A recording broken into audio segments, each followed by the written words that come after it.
Hello बच्चों, let us read the question. The question says the atomic bomb utilizes the principle of dash whereas the hydrogen bomb utilizes the principle of dash.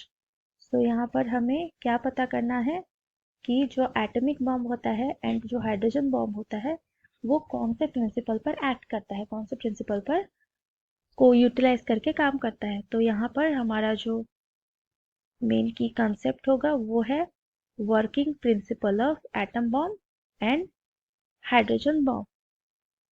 क्योंकि ये दोनों काम कैसे करते हैं वो पता चले तब जाके हमें पता चलेगा ना कि कौन से प्रिंसिपल को यूटिलाइज किया गया है यहाँ पर। So working principle of atom bomb and hydrogen bomb. So the first one is atom bomb या फिर एटॉमिक बॉम्ब। एटम बॉम्ब जो होता है ये इसका एक रैपिड रिएक्शन रेट रहता है एंड ये एक एक्सोथर्मिक रिएक्शन है एंड चूंकि ये एक न्यूक्लियर रिएक्शन है सो जाहिर सी बात है कि ट्रेमेंडस अमाउंट ऑफ एनर्जी भी यहाँ से रिलीज होगा। एटॉमिक बॉम्ब को काम करने के लिए क्या चाहिए कि this requires N atomic reaction, और इस रिएक्शन में क्या होता है कि अनस्टेबल एटम एक रहेगा। तो ये जो अनस्टेबल एटम है ये डिसइंटीग्रेट हो जाता है।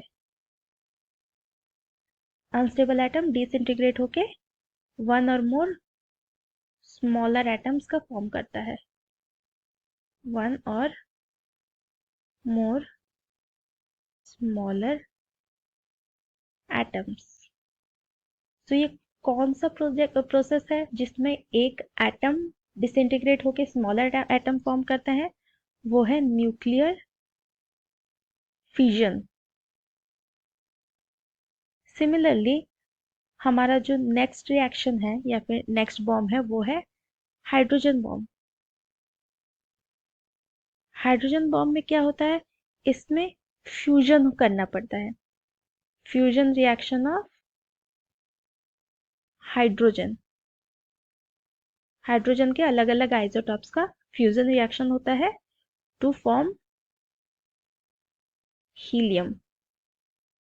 तो हीलियम जो है वो हाइड्रोजन से ज्यादा हैवियर एलिमेंट है। ओके, सो लाइटर एलिमेंट से हैवियर एलिमेंट बन रहा है by the process of a nuclear reaction.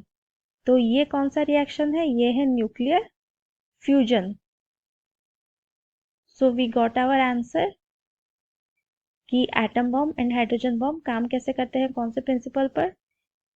तो एटॉमिक बॉम्ब उसका प्रिंसिपल है nuclear fusion and the next one hydrogen bomb उसका प्रिंसिपल है nuclear fusion. So these are our answers. Hope you understood it well. All the best.